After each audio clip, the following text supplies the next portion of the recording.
Andrew McCart, iFLTV, delighted as always. You already know. My friend Sam Jones. Sam, I said to you before I pushed record there, you look fresh this morning. Fresh.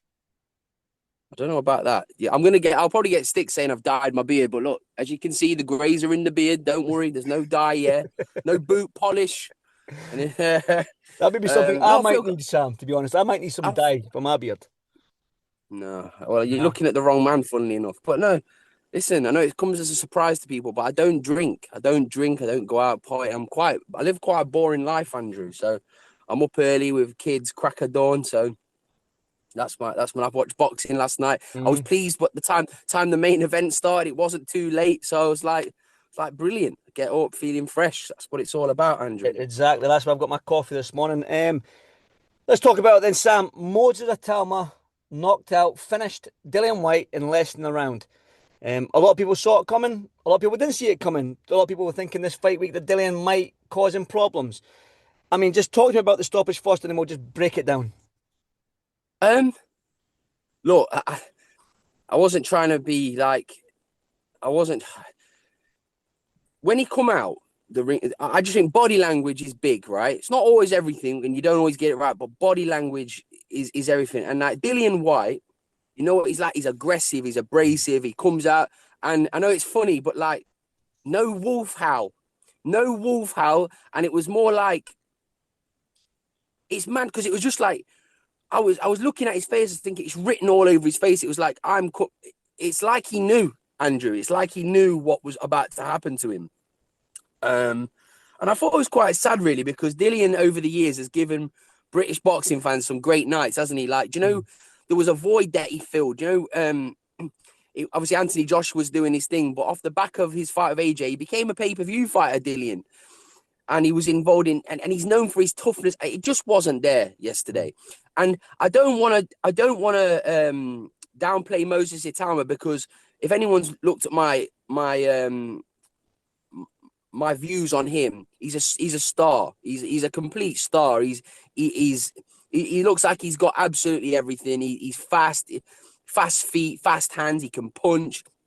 He's engaging to listen to as well. He comes across like Mhm. a nice, polite young kid with a hint of the arrogance that you need. Do you know what I mean? He's got a bit of everything. He's got a bit of everything. And he's only got to beat what's put in front of him. And he done that yesterday in devastating fashion. But Dillian Whyte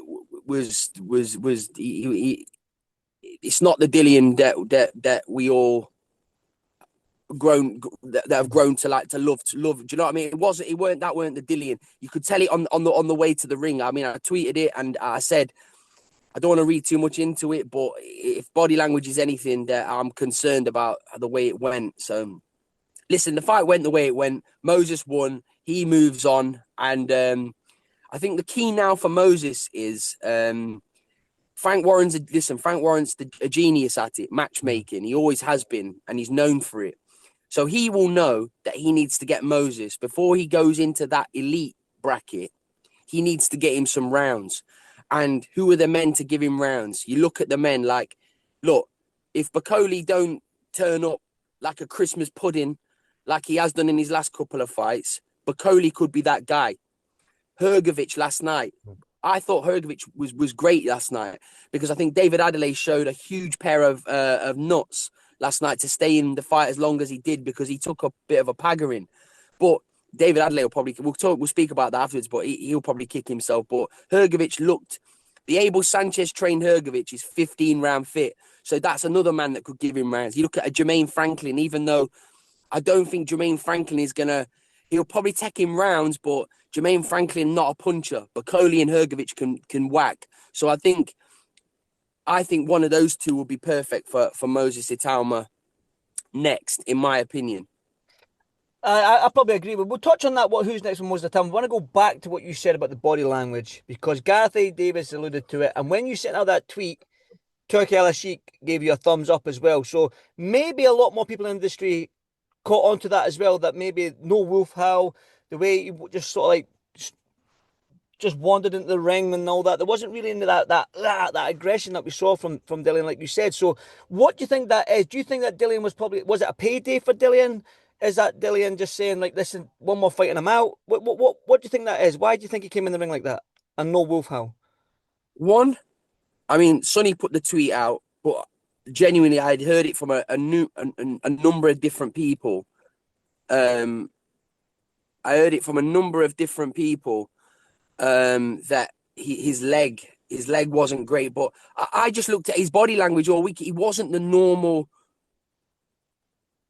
He just wasn't the Dillian Whyte we know. Do you know what I mean? And then the ring walk for me was just completely telling. Like it was just like he was walking to the ring and kind of knew what was coming. But look, he went in there. What happened happened. He's had a great career.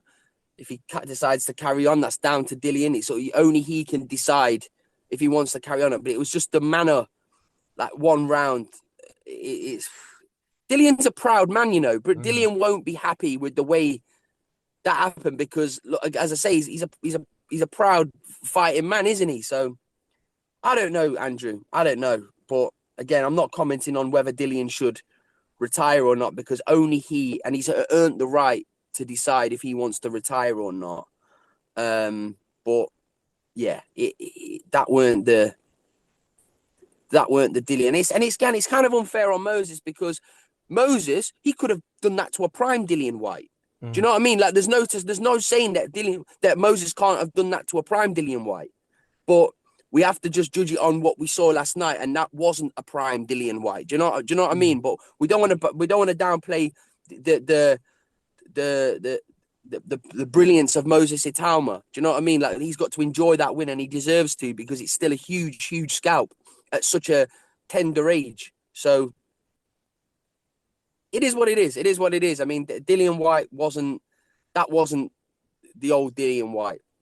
I probably agree with you, but like I was saying, we can't take anything from Moses. The way he set up that finish, the body shots, starting downstairs, finishing upstairs, and to set up to open Dillian Whyte for that right hook is something special to put him on the canvas. Do you know what I mean? So you can only beat what's in front of you. He done it in less than a round. So, 100%. and you mentioned two names there, Bakole and Hrgovic. Do you think those two fighters take that fight? Because I'm assuming that they're going to want to get paid a lot of money to face a 20-year-old phenom.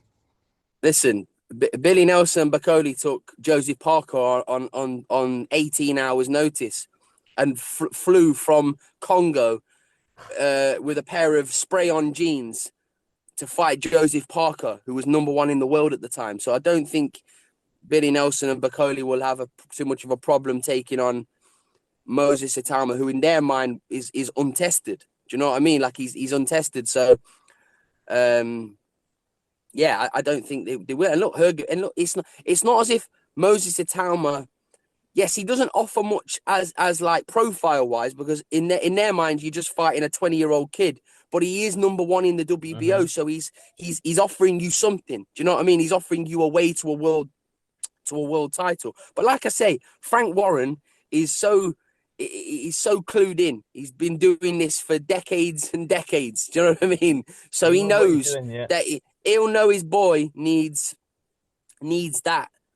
Not acid test, because the whole aim of boxing is to hit and not get hit. But he'll know that his boy needs rounds, tough rounds, to bring him onto that next level. And I think Bakoli and Hrgovic will provide that. I mean, I'm talking about a half motivated Bakoli, because the last two performances from Bakoli have been just nowhere near it. Usyk too soon. I mean, a lot of the post-fight interview, we were hearing the fans saying Usyk. I heard Spencer Brown saying that's a bad idea. Usyk, I know Usyk's up there. Usyk's probably got one fight left. Let's be honest, 38-year-old, two-time undisputed. But is Usyk too soon right now for Moses? It's a win-win situation for Moses. If you lose, who cares? You've lost to an all-time great. Yeah. And listen, do you know the phrase in boxing is it is annoying. Dare to be great. It gets passed around. Or if somebody's challenges for a world title, dare to be great. No, you haven't. You've challenged for a world title and you fell short. Moses Itauma against Usyk is what's called daring to be great. If he gets the opportunity, he should take it with both hands, because you've only got one shot at Usyk's not going to be around for much longer. And if you've got a chance to go, and I speak to Ben Davison, right? Obviously, he trains Cameron. They believe Moses Itauma will win that fight. So he wouldn't just go into the fight thinking, "Oh, we're just here to make up the numbers." No, Moses Itauma will believe he can win that fight. Again, I don't see it happening, to be honest with you. I think Usyk might vacate all the belts and then he can get a shot at the vacant one. To be honest with you, that's kind of what I see. Now, let's go down to the undercard. A quick run down the undercard. Nick Ball, Ray Ford. You touched on Hrgovic and Adelaide. I mean, it was quite a decent card for what it was. I mean, look, I wasn't really Great paying much. card. Yeah, it was a great card.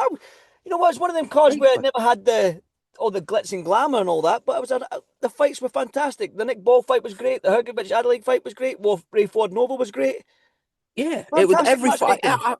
I thought every fight delivered. I thought it was a fantastic card, one of the best Riyadh cards we've seen. Uh-huh. Like I'm talking about, if you look at the New York card with all the superstars on there, Yes, Sam. it was awful, wasn't it? Last night was fantastic. Last night was amazing. Every fight was well matched. Nick Ball against Sam Goodman. Goodman. Yep. That was a very close fight. I mean, the scorecards was ridiculous, but Nick Ball, I thought, just edged the fight. Great fight, well contested, well matched. The only mismatch on there was the Ashfaq fight. But other than that, what a card from top to bottom. Brilliant. Hrgovic and David Adelaide. I mean, look, Hrgovic, people forget Hrgovic was an Olympic bronze medalist. Hrgovic is a great fighter. Do you know what I mean? Hrgovic is a brilliant fighter. David Adelaide stepped up. Do you know what I mean? David Adelaide, credit to him. And he dug in there. He showed he had big balls. I just think David Adelaide will watch the fight back and just kick himself that he didn't try and have a pop a bit sooner than what he did. Because it's like he caught Hrgovic when David was a wounded animal. Do you know what I mean? In there. And I thought he could have done a little bit more than what he did, but his stock's gone up because he's just had a 10-round ding dong with a great fighter like Hrgovic. And by the way, Abel Sanchez, right? And I was lucky enough to go and do like 3 or 4 camps in Big Bear, right? If you are an Abel Sanchez fighter, you're fit as fuck, you're strong as fuck, right?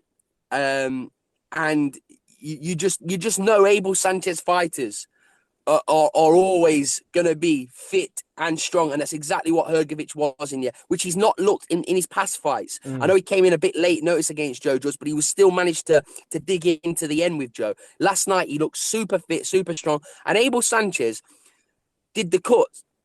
Right, he's a cut man. And he was managed to give his guy elite level instructions whilst dealing with that horror cut, which he stopped the bleeding. Do you know what I mean? It was still bleeding, but Abel Sanchez, I mean, listen, I've got great respect for that man. And I thought he needs a great shout because that's what you call that's a legend there. That is a legend. Brilliant stuff from him. Who else did we have? And then there's Nova against Ray Ford. Yep. I thought Ray Ford struggled in times of that fight. I thought, listen, he won the fight, but I thought Nova did really well. I thought Ray Ford was struggling a little bit with the pressure that Nova was putting on him. So a great performance from him. Yeah, great card. Loved it. I watched every one of the fights. It was brilliant. I didn't watch all the fights. Like I said, I'm at my caravan, so I'm looking forward to going home today and Caravan Club, Jay Cartwright. What's happening? the caravan club. So I want to talk about you now. You mentioned a lot of fighters for Moses Itauma. Now you broke some left field news the other day there on Instagram. You're working with Daniel Dubois now. Would you advise, as Daniel's sort of like advisor, manager, I don't know what the actual role you're. I don't know if you're working with him that close. I don't know what. I didn't see an interview with Coogan. I'm part of his management Right. team. Okay. Let's go then.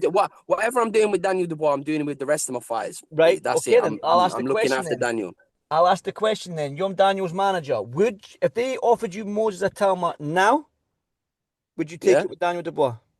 If the money's right, of course you take it. But this is what I mean. I think the fight could be built to be bigger. The fight's going to happen. It's not if or when. The fight's going to happen. People forget Daniel Dubois is 27. Do you know what I mean? He's a young man. Him, Moses, the Fabio Wardleys, these boys are the future of the division. It's going to happen. It's just, listen, Frank Warren knows what he's doing. Frank Warren will know that the fight's not quite big enough yet. It's not quite big enough to fill a Wembley Stadium yet. But it will be in 12 to 18 months. It's going to be massive. It's going to be massive. And it'll be good if both of them can bring a belt to the ring. and it can be a unification fight. That's when you fight. You do a fight between those two. But like I say, look at Daniel Dubois' record. Daniel Dubois will fight anybody. Mm-hmm. He boxes everyone. So, of course, he will box Moses Itauma, but it's just when. I think Moses needs to get a couple of solid wins under his belt.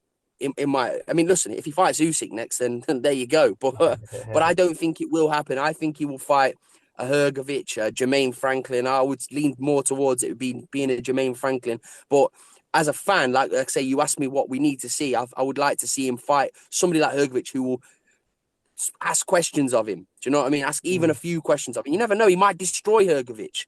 And who would bet against that? But I'm saying for someone like Daniel Dubois against Moses Itauma, I would like the fight to be built a little bit better before that happened. But listen, if the fight presented itself and the money was right, then yeah, you do the fight. Right, let's talk about your fighters then. I always like to know what's going on with your stable of fighters because I probably can't remember. I don't think I could name every fighter you have under you. You've got so many now, Sam. But I'll start with. It's not so many. You've got a good few anyway. And they're all flying at the moment. So well done to you. But Jack, I spoke with Jack Carroll. I think it was last week or 2 weeks ago now, and I said to Jack, "You're ranked number 6 with the WBC at welterweight." I says, "Well, get Sam to get you a shot at Barrios." If only life was that simple, Andrew. Listen, I said to Eddie, listen, do the Barrios fight. And Eddie just goes, "Have you got a spare 2 or 3 million quid?" And I was like, well, clearly not. But listen, I would love nothing more than Jack to fight Barrios because he'd win. He'd win comfortable as well. But like I say, Jack, he's a throwback fighter. He will fight anybody. So the Ryan Garcia fight was being spoken about. Jack will take that fight in a heartbeat. In a heartbeat, he'd take that fight. And I know Turkey likes that fight as well. So that's a great fight. There's the I know it's not quite Ryan Garcia, but the Echo Esserman fight, that would be a great fight. But I want Jack to fight on either a Riyadh card in December or I want him to fight on the Eubank Ben undercard. And if it's against someone like Echo Esserman, I mean, if they could do Ryan Garcia, it's amazing. But if they could do Echo Esserman, definitely. But Jack deserves that platform. Not the Brian Norman Haney. I know he's ranked with the WBO as well, but not the Brian. Jack against Devin Haney is not the style that I believe Turkey would want on a Riyadh card. No, right, we would I get appreciate. Listen. A lot of people would appreciate the fight because it would really be a complete chess match, but it's not the type of action that I don't think Turkey would want that type of action on his because it wouldn't. That's not just put it this way, that's not a I hear you, Sam. I hear you. Yeah. It's not gonna be Listen, Sam, listen, say no more. Say no more. I understand what you're trying to say. Don't say no more, mate. Cameron Vong. But you know what? You know what's the script with Cameron Vong? He's moved with Ben Davison. I think he's out in September, right? No, he's out. Yeah, he's out in 2 or 3 weeks in that Sunderland show. He's having a run out with Ben Davison because, again, they've not had a fight together. And then the only fight that's going to happen is Gavin Gwynn.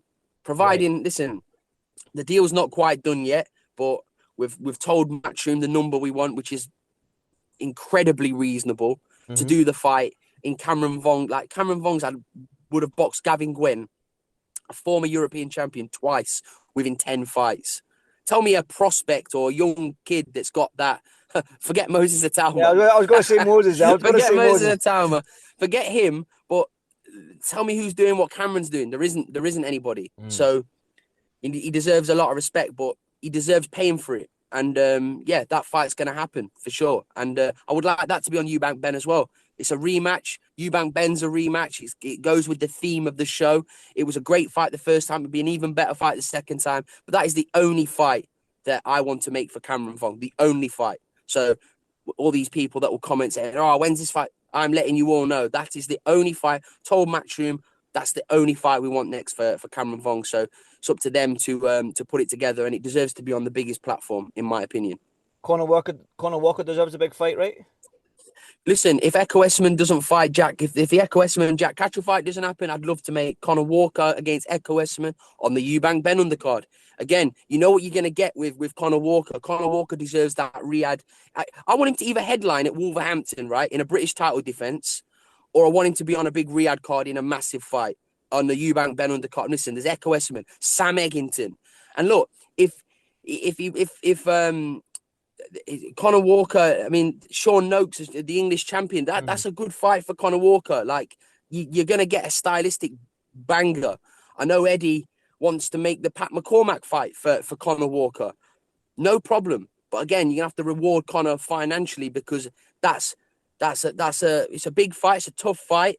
And there's not much reward there. So you're going to have to financially compensate Conor Walker. But Conor will have all of these guys. You know what kind of man Conor Walker is. But it's just my responsibility to get him compensated, and that's what I will do. But look, all of them names. Napa rang me about Conor Walker and said, would he fight Blair Cobbs? And I went, yeah, of course, no problem, not a problem. So yeah, Conor Walker will fight anybody. Conor Walker will fight anybody. Well, we know Pat Brand's out in Belfast. You've got Dan Toward out in Dublin as well in a couple of weeks. So it's going to be a busy September, it looks like, for you, Sam. Yeah, absolutely. I mean, Pat Brown's, look, everyone's commenting, like, saying, oh, he needs to fight. The guy he boxed last time, Oakford, right? That was meant to take him rounds. Pat Brown just demolished him. And Pat Brown will do that to most people, Andrew. Honestly, he will do that to most people. But there's a process to follow with Pat Brown. We have to go through the correct channels. Yep. Do you understand? We're not just going to throw him into a title fight because it's what he's capable of doing. We want to... He deserves the building process. He deserves the building process. But look, it's not gonna be long before you see Pat Brown fighting for an English title, then a British title. It's not gonna be long, but just let him go through the process. Definitely. Have I missed anyone, Sam? Like I say, I probably can't remember. I don't know. There's a few coming up, isn't there? As I say, Mark Dickinson's fighting Troy Williamson. Yeah, that's a great fight as well. Yeah, forgot about that. Hamza Udin is going to fight for his first title. Conor Tudsbury's coming back. There's going to be a lot. I've got to say, Zayn Ahmed's just signed with Frank Warren, the cousin of Hamza Shiraz. Luke Pryor, who have signed the national champion who won the Tri-Nations and the national championships by knockout, right? He's a Scouser, and he's going to make his debut in November, along with Zayn Ahmed's going to make his debut in end of October. It's really exciting, really exciting. I've got such an exciting stable of young fighters.